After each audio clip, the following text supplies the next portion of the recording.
we're going to welcome to the stage my buddy. He's like, no, don't do it. Program Specialist for FSA's Policy Implementation and Oversight Directorate, it's a long name, Mr. David Bartnicki. Oh my God! Oh, we got a rock star in the house. Okay, so David's going to be here to talk about Pell Eligibility for Workforce Programs to make it practical, clear, and so very easy to implement when you guys get back, okay? All right, take it away, sir. Thank you so much. Is this thing on? Hello, hello. Hey, all right. Well, with that warm applause, I'm just going to end, since I don't think I can do better than that. But it is a pleasure to be here. I'm so excited. Talking about federal rules and regulations. I mean, come on, does it get any better than that? But I am privileged and honored today to talk about a key topic with the One Big Beautiful Bill focused on Pell Grant updates and the eligible workforce programs. It is so important with what we're trying to do, these impactful legislation and regulations going forward and how it's going to impact your schools and your students. So I'm so excited. Well, all right, I got to be honest. I'm not really excited to talk about federal rules and regulations, right? I mean, they're riveting, don't get me wrong, but I'm really excited because I'm here with you today, right? I see you. You're not on a Zoom call or a Teams chat. I see you and you and you and you. Okay. And if I could, I would run out there and touch every single one of you. Now, I would probably go to jail, but it would be worth it because we're here together. And what did our undersecretary just indicate to us, which is awesome? We're going to have another conference in person. And those that have been around, and yes, I've been around now quite a while, the conferences are not just about the presentations, but it's about this interaction, right? Developing these relationships are so important. So we want to keep that going and fostering this forward. So we're so excited about that. So let's go ahead and start working together with our presentation. Now, you might have seen this once or twice. I'm only going to spend the next 30 minutes on the disclaimer. And then we'll get, no. This is important, and you've seen this a lot. We normally wouldn't necessarily put a conference together with a lot of draft and proposed regulation, but hats off to leadership in the department who said we have to come together. We have to talk to our schools about these very important topics. And so even though we know, as the disclaimer indicates, things can be changed, modified, tweaked, we are giving you a really good sense of where we're going. We need you to start thinking about how to develop policies and procedures, where you think you're going to have to make some changes for you, your vendors, your other stakeholders in the Title IV community. So that's what we're trying to do here today. And we hope you're taking advantage of all the opportunities at this conference, especially the wonderful folks working the Ask a Fed and our system booth and Partner Connect. I've seen some very popular groups out there working with our schools. So we're going to talk about some general Pell updates. We're going to talk, of course, about eligible workforce programs, what that may mean for you and your students. Talk a little bit about some specific negotiated rulemaking tied to the eligible workforce programs. Go over some key resources. And then we'll open it up to Q&A as we have time at the end. And I have some wonderful colleagues that are going to assist me in that to make sure we address as many of your questions and concerns as we can. So let's talk about some Pell Grant updates. Now, the One Big Beautiful Bill had a lot of different areas that impacted Title IV. One of those areas was the needs analysis, or the student aid index calculation, Pell Grant calculations. So, for instance, the One Big Beautiful Bill brought back asset exemptions for family-owned small businesses of 100 or less full-time employees, family farms, commercial business, fishing businesses that were owned and controlled by families. And you can see on the bottom on the slide, there's an electronic announcement that talked about that. We've already gotten this in place So another hats off to the wonderful FAFSA team, right? And that's a big team, by the way. I'm a part of that as well. A lot of us, touch that. And it's important because of the impact it has on your students.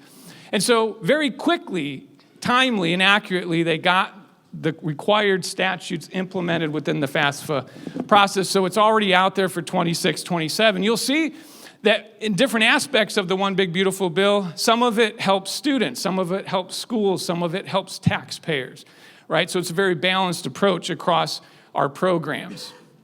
We also, within the Pell Grant calculation with the FAFSA process, we modified what the adjusted gross income will be used in the Pell Grant calculation by adding to the AGI foreign income. And for us, that's the IRS-defined foreign income exclusions. Now note that modification to the AGI is just for the Pell Grant calculation. For our normal student aid index calculation, it's the regular adjusted gross income. Now, why is this important? This helps reduce some burden on schools. Because what did you have to do in 24-25 and currently in 25-26? If a student has a maximum Pell Grant eligibility and they have foreign income listed, you, the school, have to take a look at that and decide, run some calculations and figure out if the SAI is going to change or the Pell Grant eligibility is going to change. And then based on that student's situation, do you want to make an adjustment or not under professional judgment? So we've taken some of that burden off and put that in the actual calculation process. I do want to point out that nothing in this rule has modified or removed your ability to do professional judgment as you have in the past. And then finally, with needs analysis, Congress was also looking at, in part, taxpayers. And so they put an additional limit on Pell Grant. And so what they're saying here is if we have a student whose SAI, the student aid index, is equal to or exceeds twice the maximum scheduled Pell Award, right, for 26-27, that's $7,395. If it equals or exceeds twice that, they're not eligible for a Pell Grant. So for 26-27, that would be $14,790. So it really is adding another layer of Pell eligibility, and primarily that I assume that's going to impact our minimum Pell Grant calculations for our students. Now, I said that students aren't going to be eligible for Pell if this is true, if their SAI is equal to twice the maximum scheduled Pell Award. Except there's an exception. And if you've been around long enough, sometimes there's more exceptions than there are rules, right? So we need to know the exceptions. Specifically for our students here, if they fall under the special rule for Pell Grant, and those are students who in the past would have qualified for the Iraq-Afghanistan Service Grant or the Children of Fallen Heroes Scholarship, right? They are exempt and they would still be able to receive their full Pell Grant eligibility, right? And having now, and of course, unfortunately, these are students whose parents have been killed in the line of duty in military service or public safety officers. And having a police officer now, my oldest son, and my middle one is going in the Army, I have a strong affinity for these families that have gone through that. So, and finally, moving away from needs analysis, another big change that has caused some discussion is another Pell Grant prohibition. If a student receives or will be receiving non-federal grants or scholarship that equal or exceed the student's cost of attendance, and we mean their regular cost of attendance for their program for the academic year. We're not talking about their Pell Grant cost of attendance. They will not be eligible for Pell. And when I say they won't be eligible for Pell, they're not eligible for any Pell. It's not a reduced Pell or a prorated Pell. They're just not eligible for it.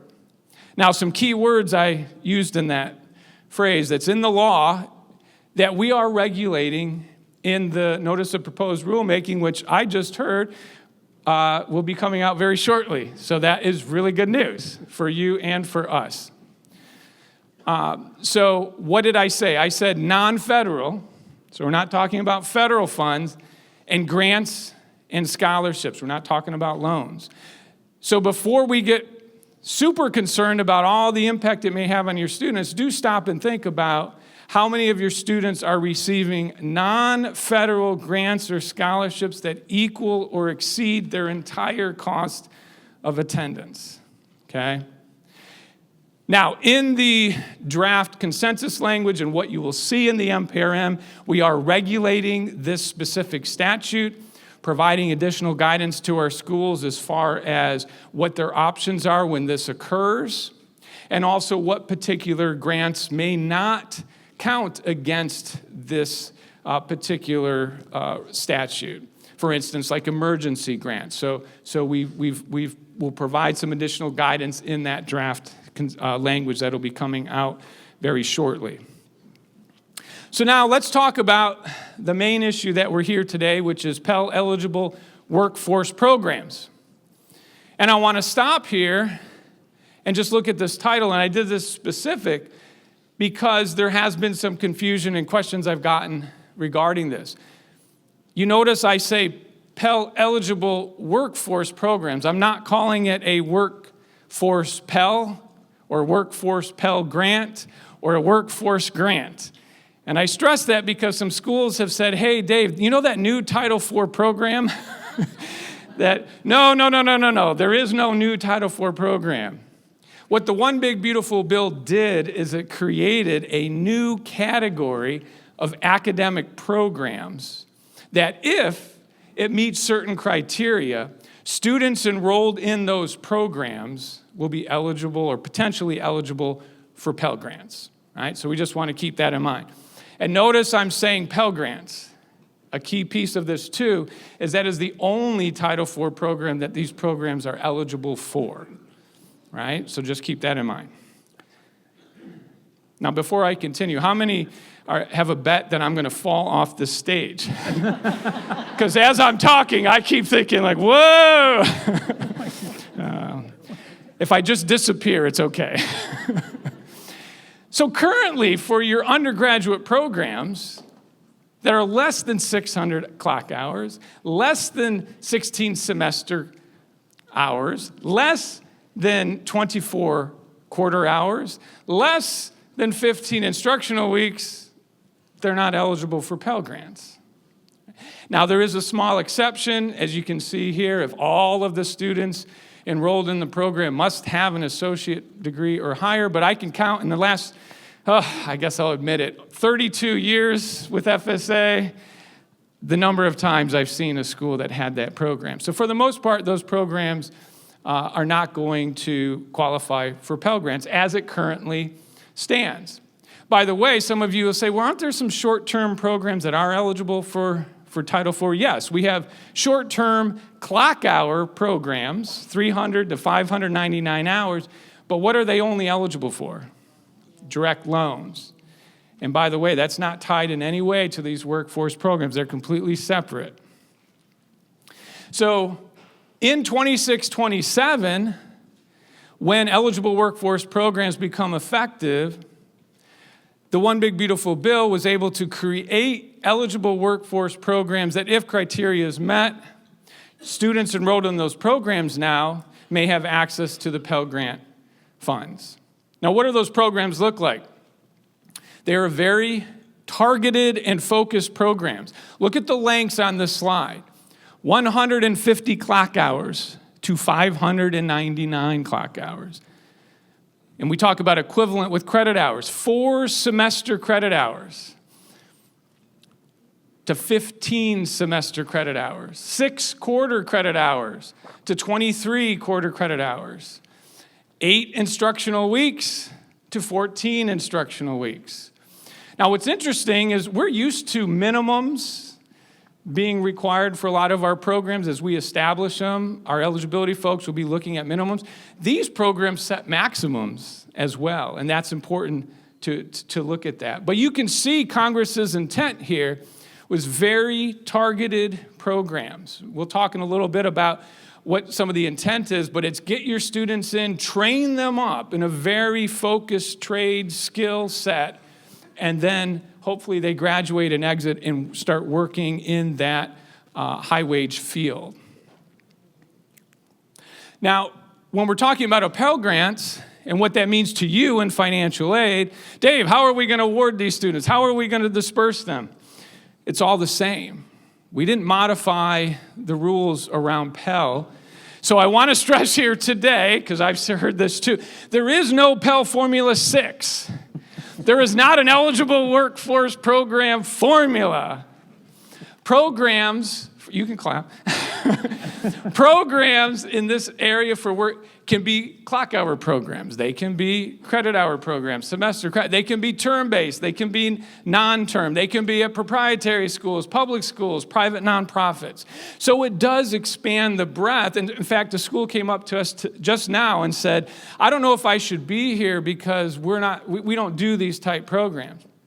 You might surprise yourself with what some of the rules around this are. One of them, look at the second bullet on that slide.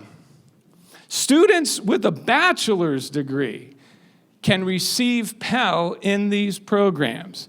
Drop mic and mind explode.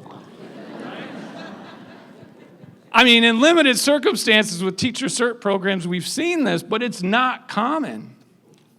So when you think about someone who's gone through and they've gotten their bachelor's and there's been a change in the industry, they've lost their job and they now need to support themselves and their family, the beauty of this is potentially they can go to your school in one of these eligible workforce programs and be able to quickly turn around and get a high-wage, high-skilled job and support themselves rather quickly, right? So that's a positive.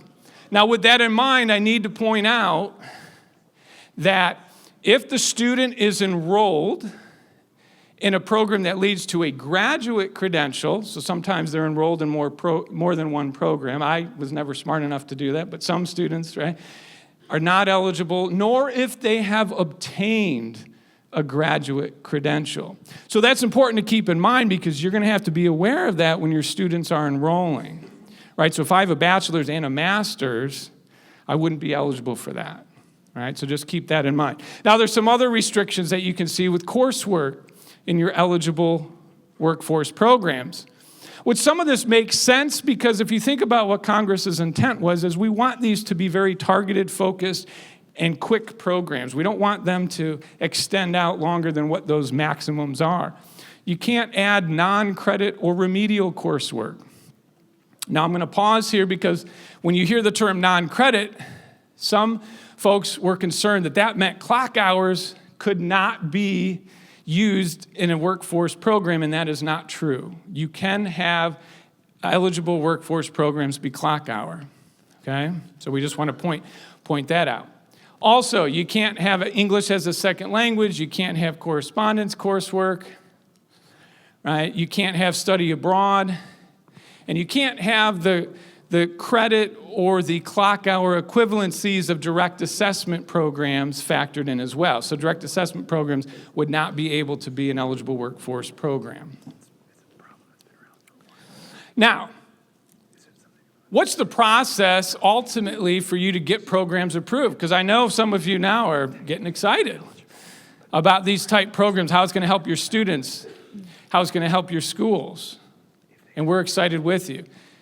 One of the unique factors of eligible workforce programs is that you are going to have a very close working relationship with your state and specifically your governor's office and or their designee, who will then consult with state workforce boards to certify your workforce programs that they meet certain requirements that the law specifically outlined for us. So remember, a lot of what we're putting into the regulation obviously is coming directly from the statute. Some of it was very clear with what we had to do, okay?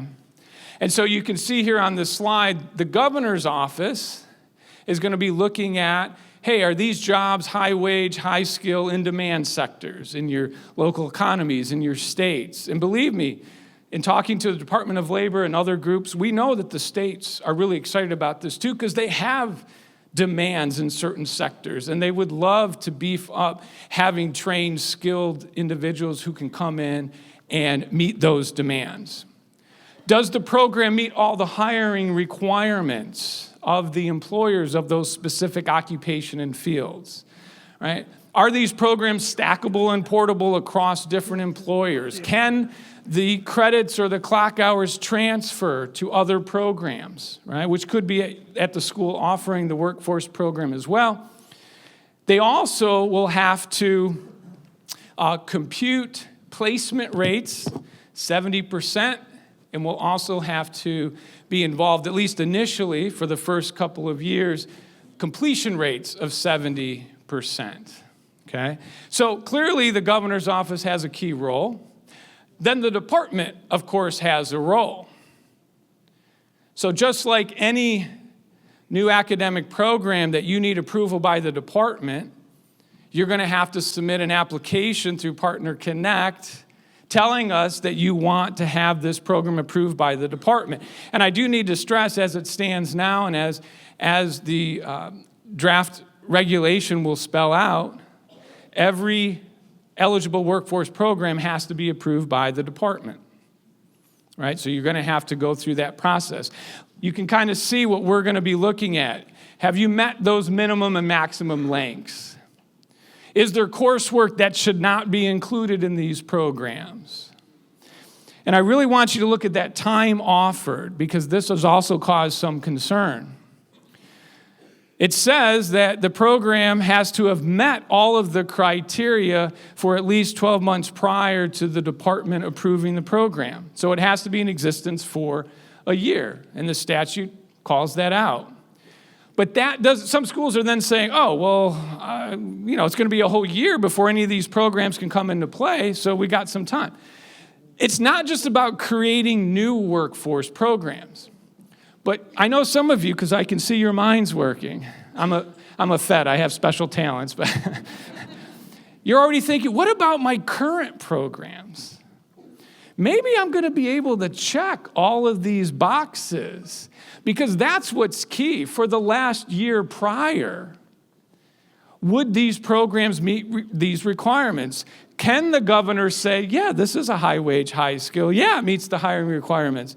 Yeah, it's going to meet the placement and completion rates, and it has for a year or more.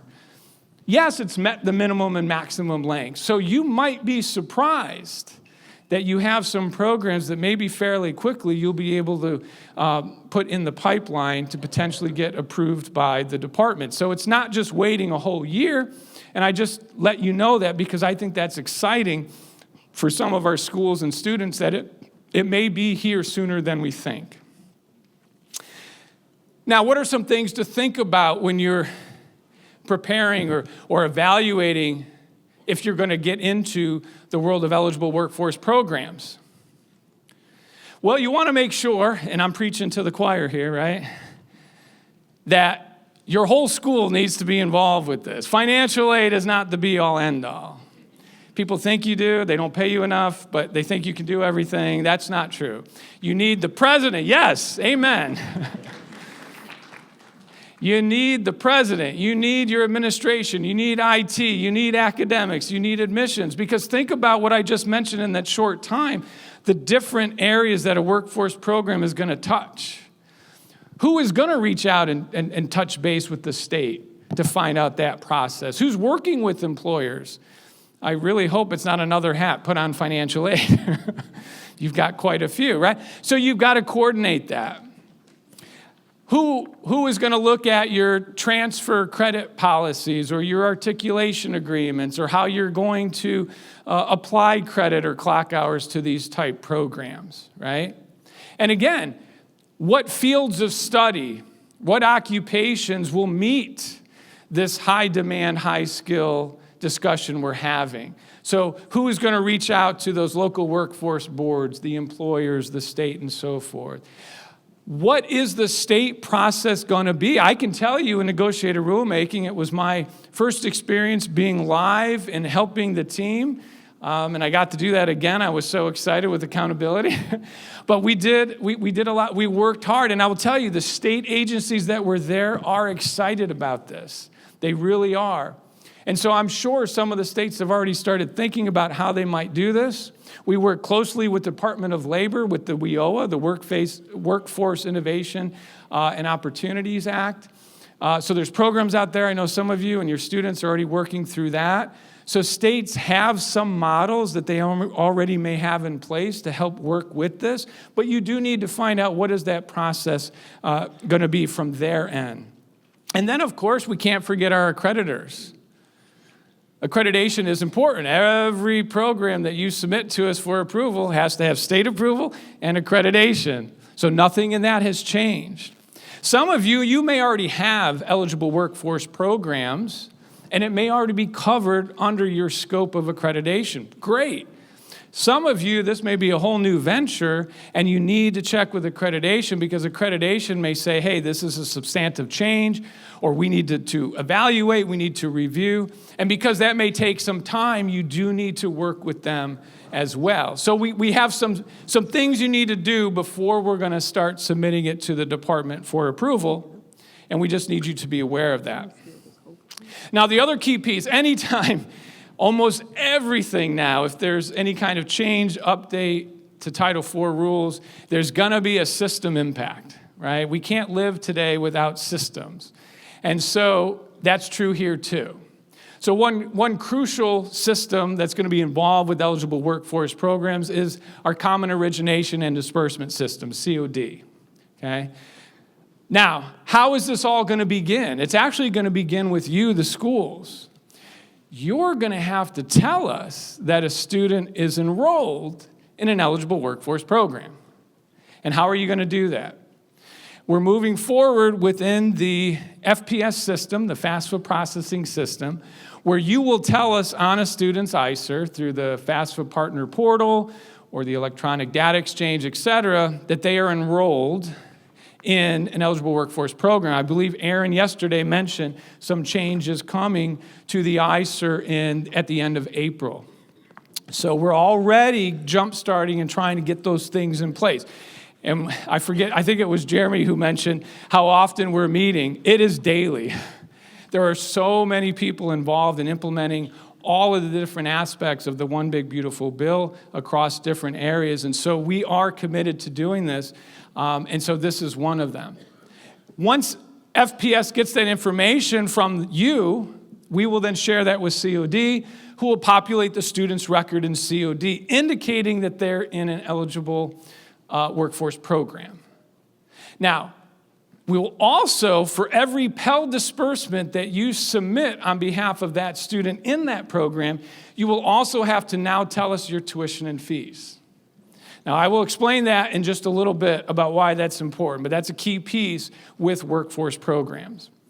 We will also have some new edits and warnings, like Edit 230. If you submit a disbursement, but you forgot the tuition and fees, we're going to remind you to please include that. And of course, we're modifying some Pell reports within COD. The year-to-date reconciliation about which students are in these programs, which students, their tuition and fees and so forth. Now, what I'm happy to tell you is that just last week, we published and posted the 26-27 COD technical reference, at least in part. And if you take a look at that, and I encourage you to do that, they've already started placing what those new fields will be called, where they'll be located, how the reports will be modified for eligible workforce programs. So if you haven't, please take a look at those. Again, we're trying to get in front of these changes as much as we can for you with these various updates. And then, of course, we have negotiated rulemaking. And we had two major committees that came out of the One Big Beautiful Bill to draft key regulations. The RISE committee, which focused on the federal loans, and we had the AHEAD committee, which focused on the accountability framework or metrics, and then the eligible workforce programs and Pell Grant updates. And you can see on the slide, we met for several weeks in the fall and in early 2026, and there's some links there for some documents and resources related specifically to rulemaking. But I'm happy to say that we reached consensus in every single major topic. And that is hats off and kudos to the community and the department. We all came together and really worked hard. I saw how the sausage was made, and I was tired, but it was worth it because I really felt the camaraderie that we all want to get this right for our students, for our families, for our taxpayers, et cetera. So it was really a great experience to be a part of. And because we reached consensus, the good news, and our undersecretary has mentioned this before, we have guardrails around that draft language. Right? We have to stay within what the negotiators agreed to. Right? However, you get a say in this process. It was just announced, and I'm happy to say, right, that very soon that notice of proposed rulemaking for eligible workforce programs is coming out. We're going to do a separate run for accountability. I do want to point that out. That is going to be a separate NPRM. Those are two key topics, and we wanted to separate those out. Now, what's your role? And you're not shy here, I know that. Financial aid are not shy when it comes to this. And you need to play this role. Look at how much time do you have for public comments? What does that say? 30 days. And I'm stressing that because that's a little different than what may have happened in the past when we had some more time. 30 days is quick. We need to hear from you. Believe it or not, we want to hear from you. Maybe I'm one of the few feds, but I'll admit we are not perfect. Right? And we are not on the front lines like you guys. And so we're going to miss some things. Now, we are have to be very structured within the framework that was agreed to with negotiated rulemaking, but we have the ability to tweak, modify, update, alternate some things to make sure we get it right, and you need to help us here. So if you have questions, you have concerns, you have feedback, you have comments, we need to hear from you. And if you don't think you make a difference, I know there's a few that have the same highlights in your hair as I do, that have been around just a little bit, and believe it or not, they get excited. And I was at a conference once, and Dave, do you realize that my comment actually got into the regulations? Like I had an impact, right? Because we do look at them all, and we want to make sure that we get it right. So please take time. Then we'll produce a final rule, and then after the final rule, we will have lots and lots and lots and lots and lots and lots and lots and lots and lots of sub-regulatory guidance because we need you to make sure you're implementing it right and we get that information to you, whether it's federal handbook information or updates to the handbook, dear colleague letters, electronic announcements, technical references, and manuals. We've got a lot of work to do in 2026, but it's all important. So if we dive into some of the draft consensus language within our eligible workforce programs, remember the states play a key role, the governor's office specifically, in approving these programs, doing the completion and placement rates. Schools have a key role in evaluating your programs and then sending them forth through the eligibility process within Partner Connect. Having the proper documentation from the states and from your accreditors. Now, finally, there's one last key piece here on this slide that I haven't mentioned, but it's really key and unique to eligible workforce programs, and that's value-added earnings. Now, Congress was very specific. The statute spells this out. Not only do we want students coming out fairly quickly with good focused training into high-wage, high-skilled jobs, but we also don't want them necessarily having a lot of debt with tuition and fees for programs where they're not earning a lot. And so the notion with value-added earnings is the median earnings of the graduates of a particular workforce program for a particular year minus 150% of the poverty guideline of a single individual. Okay? And so when we get that, whatever that value-added earnings is, we're going to compare that to your tuition and fees for your eligible workforce program. If your tuition and fees is higher than the value-added earnings, you have an option. You, the school, can choose to lower your tuition and fees down to the value-added earnings, right? So If the value-added earnings was $10,000 and your tuition and fees was $12,000, you could drop it down to $10,000. Why is that important, Dave? Well, if you drop your tuition and fees down to $10,000, you can continue to offer your students Pell Grant going forward in the upcoming award year. But you don't have to. If you say, I just can't. Whatever your tuition is, this is too important. We've got to maintain it. That's fine. New students enrolling in the upcoming award year will not be eligible for the Federal Pell Grant. Okay? So 3 key areas to think about that could cause a program to lose eligibility: placement rate, if you're below the 70, completion rate below 70, and the value-added earnings if you choose not to adjust tuition and fees. When is the value-added earning going to impact these programs? You can see here, we got a little bit of time, partly because when we compute a value-added earning, we have to go back 3 full award years from the point in time in which the value-added earnings is being calculated. So the first time we're going to calculate is 29-30 award year, 2029, 2030. So the first award year that will be impacted, where you might have to adjust tuition and fees, is 2030-31.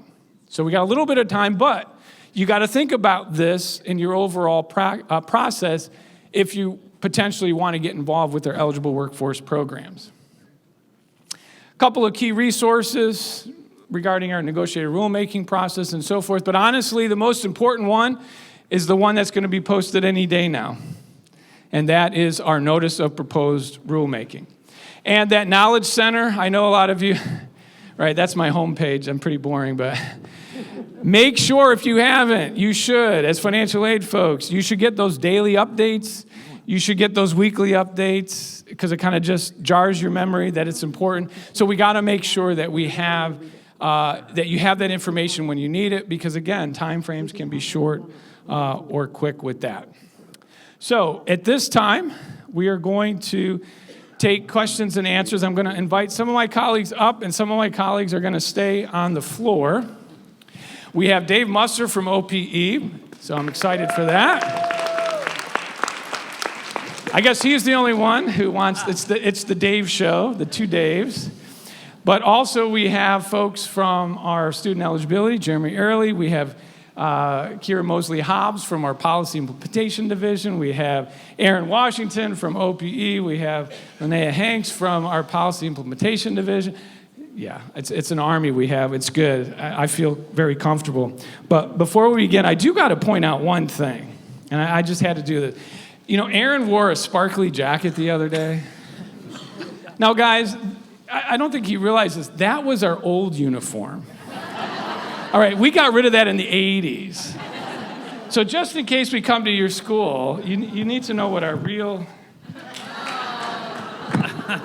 what our real uniform looks like.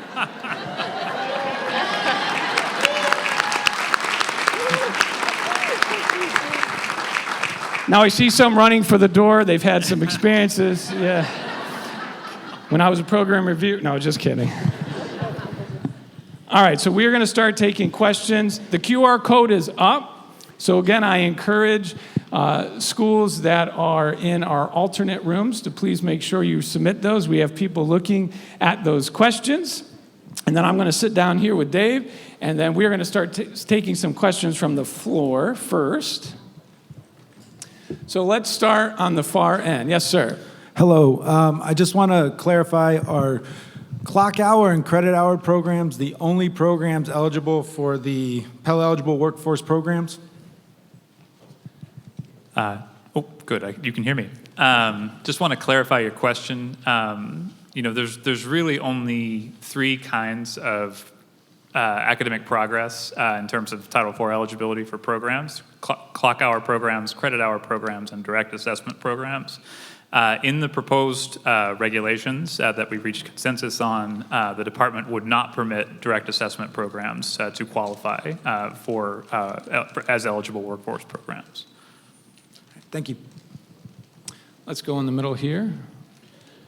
Great, Ty. Good presentation. I'm wondering if the accrediting agencies have been prepped on this because In the last research effort, we added some skills certificate programs and, of course, needed accreditation approval. And they said that they don't go that low, but made an exception for us. These small, short-term programs are going to be a hassle for us, I think. Yeah, that's a really great point. I know that a variety of the accrediting agencies are in a variety of different places with this rule. Some of them have built into their policies assessment of programs that, for example, are non-credit. They don't lead to academic credit. They're designed to be quick turnaround programs that will lead to a useful profession. And many schools have these programs that essentially have operated outside of the traditional accreditation sphere. So the accreditor would come in, they would look at all of the programs that were part of their normal work, and these other programs were just over here on the side, and they wouldn't look at them. There are still many accrediting agencies in that position today, and there are some who have begun either pilot programs or have begun to look at these programs in earnest and include them in the accreditation of the institution. So as Dave said, the important consideration is that the programs are included in your institution's overall accreditation, and that could mean a whole lot of different things depending on what your accrediting agency's requirements are. The accrediting agencies, I will say, are aware of Workforce Pell and the requirements for eligible workforce programs. They are thinking about how that they're going to incorporate that into their requirements, but I can't speak to how far along they are. So I think that's why Dave mentioned it's really important to talk to them about it. If you guys are serious about implementing one of these programs in the next year, learning where they are in their process and what's realistic in terms of when they'll be able to evaluate them and include them in your accreditation is really important. So just put that on your agenda as one of the things that you should do if you're thinking about offering one of these programs for Title IV purposes. Yeah, and I just wanted to add, Dave, we also make sure you understand, too, that the accreditors were at the negotiating table. And so what was really key was that they asked some great questions. They were involved in the discussions. And they were communicating with their peers and their stakeholders on the accrediting side. So they were definitely involved in the development of these regulations. So we're now going to go to our specialists on the floor and take a question or two from our scanned QR code. The mic is live. I'm going to summarize. There's a couple of questions that is asking about the relationship of continuing education courses for Workforce Pell. Are they going to be eligible? Are Workforce Pell programs allowed to be continuing education? So it's an interesting question. The answer is, and it's your favorite, it depends. It really depends on whether the institution takes its continuing education courses and puts it into a format and framework that meets all of these conditions. If you're asking about continuing education courses, probably as they're currently offered, where a student can take them when they choose, how they choose, the answer is probably no. They wouldn't qualify for Pell in those circumstances. On the other hand, if you decided to take a series of those courses, package them together in such a way that they were aimed at getting the student a job in a high-wage, high-need area, and your state agreed and certified that the program could do that, over the course of time, you could make that into an eligible workforce program. But it would take some work, and I think it would take a lot of careful thinking about how to take what you're offering and maybe add a few classes, change what you're doing, and organize it in such a way that the program would eventually become eligible. Okay. We'll take another one from the QR scan. Okay. Next question is, how will R2T4 and SAP work for Workforce Pell programs? Could you say that again? How will R2T4 and SAP work with Pell-eligible workforce programs? Well, there was no change in the return to Title IV rules and regulations. The One Big Beautiful Bill did not impact that, so all of our normal requirements that come into play that you're all excited about when you have to do an R2T4 would still be in place. So if it's a non-term or a clock hour program, you would follow rules for that. If it's a credit hour, you would follow rules for that as well, use the appropriate worksheets. But there wasn't any specific changes or any unique allowances or exceptions specific to the workforce programs. I think we're going to go to the far over there with a question. Yes. First of all, thank you very much for a great presentation. You are answering all the questions that I came to get answered, and you're solidifying. We're going to stop right there, so thank you very much. You're solidifying that I'm not crazy when I have pushed at my institution to please take this seriously. We're on a limited time clock. However, my question is, about a week ago, NASPA put out a document, and they used the word optional workforce Pell. And now my registrar has landed on the word optional, and everyone wants to know why we're pushing so hard.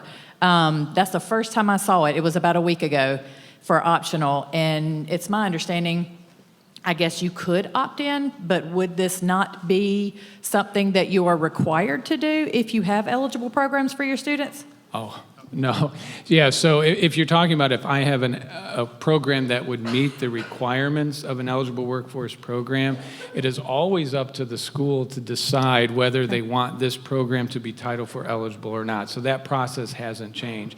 So I've had lots of schools I've worked with where they've had programs, but for whatever reason, administrative burden, training, staff, financial, whatever it is, they have chosen not to do Title IV. So maybe that's what they mean by that. But obviously, a lot of schools are interested in this. And so, but it's just another potential type of academic program that will now be eligible or could be eligible for Title IV if you go through that approval process, yeah. All right, thanks for the clarity. Yeah, go ahead. I was just going to follow on to that. Yeah, Dave is exactly right. I think the key thing that I want to make sure everyone here understands is that the Financial Aid Office is not responsible for digging into your academic catalog and finding every single program that might meet these requirements. That's not something you guys have to do. Now, as Dave said, it's probably a good idea to do that, to try to see if these programs might be valuable to students, and Pell Grants could be incredibly meaningful to them, and it might be worth the effort to go through the eligibility process, but you're not required to, and I think that's why NASPA probably put the word optional in there. Yeah, I would stress too, I heard, and maybe you guys will indicate this as well, I heard someone say that some presidents have been indicating to you that all of these programs, that all students in these programs are automatically Pell Grant eligible now, so go ahead and start awarding Pell to them. And I'm just, obviously what you saw today, they might, but there are definitely steps that have to be in place. And again, just like any other program that you want approved, you have to go through that process. So they need to understand, and that's why that one slide we talked about, what do you need to take back? We need to get all those offices working together if this is something you want to do. Let's go back to the QR scan and see if we have a question there. We do. We will go over to the far mic while there are... No. Oh, We're you ready. got it. All right. I'm trying to summarize. No, that's fine. Okay. That's fine. Lots of good questions coming in. Yeah, a lot of great questions. Thank you, guys. What enforcement or timeline would the department place on the states to make their decisions? I am in a state that often puts our type of schools and programs on the back burner.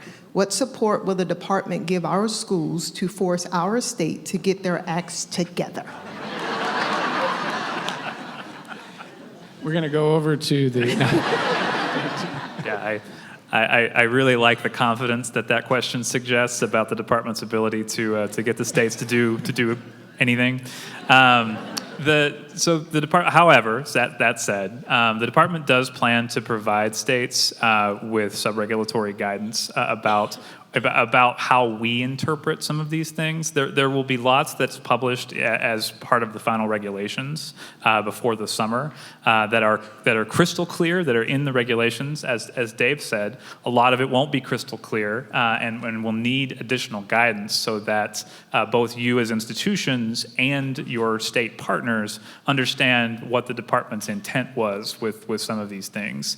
So we will be kind of giving guidance that helps states organize around certain ways of doing things over time as a means of helping them get started. And the department is as you heard the Undersecretary say earlier, is really invested in this program and is prioritizing it.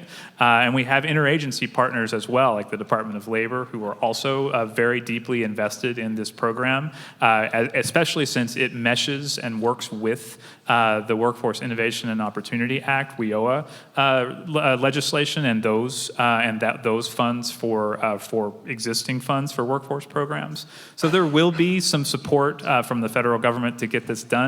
But I don't want to overstate or give you guys expectations that we'll be able to get your state moving in a way that's faster than they would otherwise. They've got a lot going on too. I would say that the more institutions get their ear and say this is something that we are ready to do, the more that states are likely to invest their resources in getting this done. So reach out, as Dave said earlier, reach out as much as you can, as quick as you can, because they really need to hear from you that it's worth them getting their approval processes in place to do this. Yeah, I think we have an additional comment from our specialist on the floor, Aaron. Hello. Hi, everybody. There is also, Dave Bartnicki mentioned that the regulations will publish for public comment soon. They'll be on public inspection tomorrow, and they'll publish on Monday, so you can submit comments there. But regulations are broken out into sections. So under 690.93, that whole section will cover the governor's approval for a eligible workforce program. And in that section, we're proposing to require that the governor publish publicly at a public-facing site their timelines for program approval and their timelines for any appeal processes that they'll have. So we actually have a specific provision in the regulation about timelines. So the proposal is not regulating specific timelines, but it's regulating that the governor publish what the timelines will be for approval. Thank you, Aaron. You can applaud for him. Yes. We like our friends in OPE. I do want to also point out, and I failed to mention, but I'm an honest Fed, so I made a mistake. I should have said, and this is important, that we are also working diligently on trying to streamline some of this process when you submit programs for approval, and that is trying to come up with documentation that a state governor's office will be able to utilize and quickly be able to see all of the requirements they have to do, certify that program and sign off on it, which they can then give to you, the school, which you can then give to us through that EAP process. So hopefully that will streamline some of that and help our governors and their designees understand what's required in these programs. Yes, we'll take a question from the floor. Good morning. Good morning. Currently, the regulations for short programs for the loans, you have to get the 70% placement, 70% graduation rate. You have to get it certified. I noticed you used the word certified by a CPA auditor.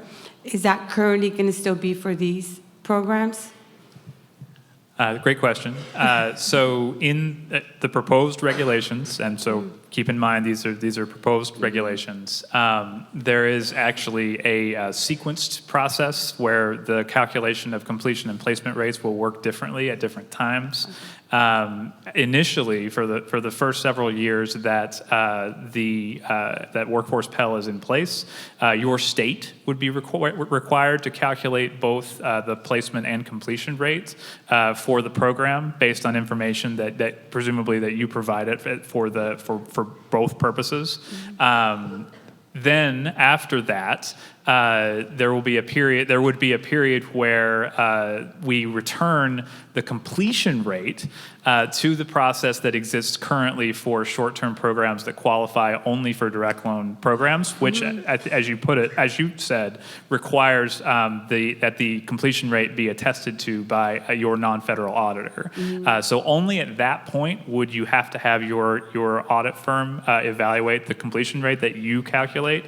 Before that, it would be the state calculated rate, and there would be no non-federal audit as part of that process. So the proposed regulations include a very different process for calculating the completion and placement rates than what is in the regulations for short-term programs for direct loan purposes. Okay, perfect. Thank you. Sure.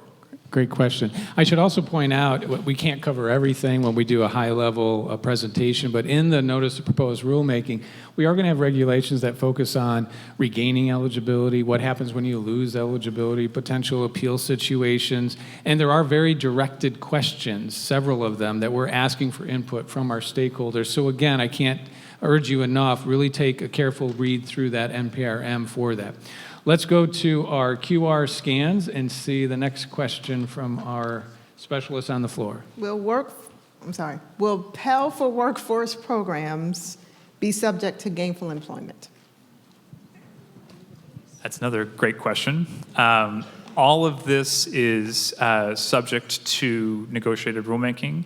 However, I can tell you that under the consensus language that we arrived at in the AHEAD negotiated rulemaking committee, eligible workforce programs would be assessed just like any other program under the gainful employment metric, which is going to be called earnings accountability under those proposed regulations. Yeah, that'll be another notice of proposed rulemaking you'll definitely want to take a look at, too, that accountability framework. Let's go to the floor right here. Hello. Yes, sir. Hey. Some of the language we've read reference stackable credentials. Can you explain that a little bit more? I wish I could. That's one of those definitions that is part of negotiated rulemaking that we can't say a lot more about because it's right in the middle of the regulatory process. I would encourage you to take a look at the proposed rule when it becomes available tomorrow for the first time on the Federal Register's pre-publication webpage. It'll say a little bit more about what stackable means, and there will be a little bit more information in our preamble about what we intend it to mean. But that definition, ultimately, the details about it are going to be part of the final regulations that are published before the summer. So I would encourage you to look to those for more information about that definition. Thank you. Thank you. QR scan, another question that came in?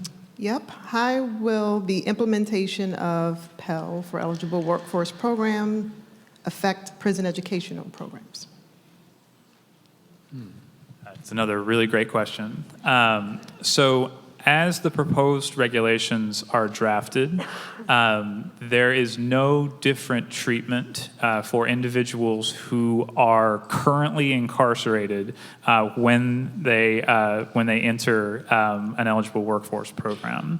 What that would mean, I think, is that offering such a program in a prison context could be challenging and would take a lot of careful thought because you would have to ensure that the individuals who were enrolling in that program were in a position to ultimately go out into the workforce and begin to earn money that will ultimately make it possible for you to charge a certain amount in the program under the value-added earnings criterion. There are also completion and placement rate requirements that would have to be met shortly after they graduate. As you saw from, as Dave said, it's measured shortly after the individuals finish the program because these are intended to be quick turnaround programs. So as currently written, it likely would be challenging to offer in a prison. It wouldn't be impossible, and they're not prevented from being in workforce Pell for eligible workforce programs. But it's probably going to be challenging under the proposed regulations. Yeah, I think as it stands now, the key is, there's no exceptions or specific allowances for those particular programs. Let's go to the question to my right. You mentioned that every potentially eligible workforce program will need to be updated on our EAP for approval. Do we have a time frame that schools can expect to have a response on that approval? And are we required to wait to disperse funds? We're going to turn to our eligibility. No. Jeremy Early. So what we can commit to is we recognize the priority this holds to the administration to get this rolling. So in a lot of our conversations, we are already looking at, like one of the issues last week was we pulled up all of our change in ownership applications, and we are trying to even now figure out, well, which schools might be interested in this so that we can begin to prioritize some work. When those applications go live, if there is a Pell Eligible for workforce program. a Pell eligible workforce program, thank you, Kara, it will get prioritized so that we can roll it out quickly. Can I just ask a follow-up? Is there going to be an indicator when we're doing that submission so that you know that it's a Pell eligible workforce program so you can prioritize it? Yeah, that's a good question. Yes, we are talking actively. As David mentioned, we're meeting almost daily. Part of that is in designing the system, figuring out how we can identify those programs so that we can move quickly on it. And do we have to wait to disperse? Yes, I believe that is correct. Okay. Thank you. Thanks. Yeah, these programs have to be approved. So let's take another QR scan question. I heard we have we have many, some many. wonderful You guys are doing questions great. in the hopper. You guys are doing great. And some of the mic questions are the same as the QR code, so I'm She's trying not to diligently double trying up. to find Yes. some unique Yes. questions, summarize them. In terms of losing Pell eligible for cost of attendance, is it a semester cost of attendance or a 4-year cost of attendance? In addition, are schools allowed to use professional judgment to increase the cost of attendance, or do we have to use the standard cost of attendance when applying this new rule? So, yeah, it's a great question. Cost of attendance for Pell Grant purposes is handled on an award year basis. So you're looking at the Pell Grant, the cost for the student for every payment period that is included in the particular award year in question. So, if you have a crossover term in the summer that is a trailer, then you would look to the student's costs for that term and all of the prior terms that the student received aid for, and look at the non-federal aid that they received during those particular terms, and that's the value that you would need to look at to determine whether it affects the student's Pell Grant eligibility. Yeah, and I'll add to that what's key too, and again, in the draft language, another good reason to work through that NPRM is that it's also the non-federal grants and scholarships that the student receives as of the final Pell payment within that award year. So there's some timing issues that may or may not impact the student depending on when they come. So definitely take a look at that and give us your feedback. We'll go to the floor here. Asking for a friend. Schools Formula One, you mentioned that there is no Formula 6 for this. Does the school that is Formula One that enters Workforce Pell have to change formulas? What's the impact on a short-term program? You wouldn't have to change formulas. The formulas are based on your individual program. So if you are able to structure a program that still meets within your term structure and it's still considered a standard term program, which is potentially possible, then you would use the appropriate formula. A lot of these short programs, because of how they're structured, may end up being non-term, just because of the nature of when they're offered, how they're going to be offered, which is okay. It does mean that they might fall under a different formula, but it would not change all of your other programs and how they're structured within your formulas as well. So you could have a Formula 1 and you might have a Formula 4 or Formula 3, which I know for your friend may be a little challenging, but yes. Let's go to Daniel. Hey, Daves. Hey. So, question about, this was the first day that I heard, actually, and thank you for the earlier slide, about the difference between AGI for Pell determination and SAI calculation determination. That went pretty quickly by, and I just want to highlight that again, because that was a eye-opener for me. I thought the change in law changed both, and it's pretty clear on your slide that while the AGI will include the foreign income exclusion for determination of max Pell, min Pell, it will not be in the SAI formula. Can you say a word about that? The add back won't be in the SAI formula automatically, or it will be? That's the question. So I'm a little troubled. Yeah, so great question. So, and I might turn to some colleagues if I misspeak here, but so specifically for the AGI, we're going to modify that definition and add the foreign income exclusion into the AGI when calculating that Pell Grant calculation. For the SAI, AGI is going to be our standard AGI structure. We will not add it to the AGI, but the foreign income will still be factored in as it normally would, whether it's untaxed, and yeah. So it's added back as part of the formula, but it's not considered part of the AGI, correct. in the formula. Yes. For FSAP income, because that is a field, right? For FSAP income reporting, which AGI will be used? I haven't thought about that, but but it's a good question. Yeah, it's a great question. I'm going to put myself out on a limb here, but for FSAP reporting, you will report it as you always have. You will report the AGI as it's defined in tax law, not the AGI including foreign income. Okay. Because if you did that, it would skew that figure for everyone starting this year in a way that I don't think the department or Congress intended. Okay, but it will also potentially also skew reporting for us because it will show the student to think about that some more, because they'll show up as a lower income student on our matrix, but we're treating them for Pell purposes and for SAI purposes as a higher income student. So think about a family who has $200,000 income, $180,000 of that is foreign income exclusion. They would show on our FSAP matrix as a $20,000 income family, where really, both for SAI purposes and for Pell purposes, ultimately, we're considering the full $200,000 of income.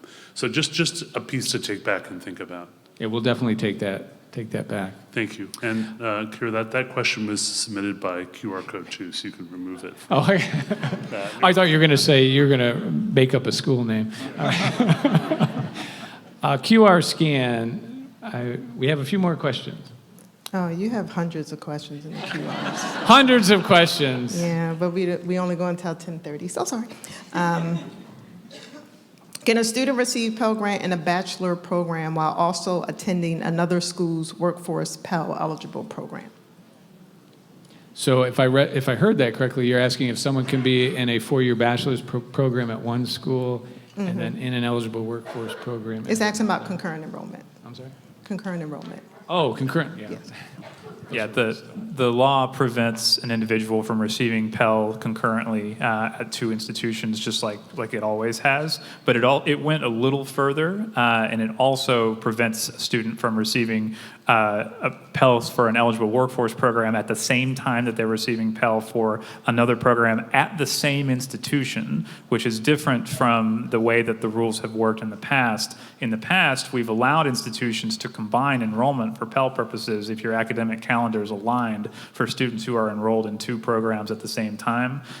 This is an exception to that, and if they're in an eligible workforce program and another program like a baccalaureate program, you'll have to choose. The student would have to choose which program they want to be funded with Pell, and you'd have to go with which one or the other. Thanks. Jeff? Yeah. Can you, if you have somebody from the Department of Labor here, can they clarify whether the grant they are offering to stimulate participation, I think it was 60-some million, whether it's truly only for community colleges or can any eligible institution apply? And if not, why? And if nobody's here, then never mind. Unfortunately, we don't have our expert here like we did in negotiated rulemaking. But we can take that back and we can talk with you further about it. Okay. Thank you. Seeing no one else on the floor, we're going to go back. I think we have a few minutes left. To I our- understand the 3 ways a program can no longer be eligible. This is for Pell eligible workforce programs. But what is the process for continued state approval if the state's workforce priorities change? Or is it that once approved by the state, it remains eligible as long as the program continues meeting the value-added earnings metrics and the 70% completion Yeah, that's a placement rates? great question. All these questions have been great, which is wonderful. So again, in that notice of proposed rulemaking, and Aaron pointed out specifically the reg that you want to take a look at, 690.93, but the state does have a process initially where they're going to certify the programs, right? So that becomes key. At any point, the governor and his designee and so forth could actually disapprove a program if a program no longer meets the requirements, and they have a certain time frame, I believe it's 15 days, as it's written in the draft regs right now, where they would have to notify us and the school that the program is no longer going to be eligible. I should also point out that every time a school goes through recertification, as the draft regulation is written, requires to get an updated certification from the governor about your eligible workforce program so that we ensure that they're still meeting those requirements. Great. And we have a question on the floor. Okay. This is about the completion and placement rates. It says must have a verified completion rate of at least 70% within a 150 time frame. What dates are we using? Is it a cohort date, or what do we know what the states are going to be looking at? Because we have schools in three different states. So could one governor say it's calendar year? Could another one say it's cohort year? Could another one say it's based upon your accreditation, cohort dates? Or do we know? So I'm digging through our regulatory language to get to the exact answer for you. It is explained in the proposed regulations there's a specific formula for how the state will calculate this, both at first and then later when we shift over to a new process in a few years. So let me get to it so I can give you the exact answer here. 1 second. While Dave's finding out, I'll just point out with the placement rate that's key too, as written in the draft. The first 3 years, they're looking at just any employment that the person obtains within within the second quarter after graduating. But then after 28, 29, the jobs that they're obtaining will need to be related to their specific schooling or be very substantially similar to what they're studying for those particular programs. But Dave? No, Dave got it right, as he always does. But I want, just for clarity, because this is such an important question, I don't normally do this, but I'll read you the proposed rule and what it says. For the 26, 27, 27, 28, and 28, 29 award years, this is all coming from the governor's analysis using their own administrative data, which could include wage records. They will calculate a completion rate of at least 70% within 150% of the normal time to completion in the program, and they'll also calculate a job placement rate of 70%, calculated as the percentage of students that are employed during the second quarter after exiting the program. So many states have wage record systems that do this calculation for individuals who are exiting their workforce programs under WIOA. Some of them may have to adapt that to incorporate workforce Pell and look at specifically students in these programs.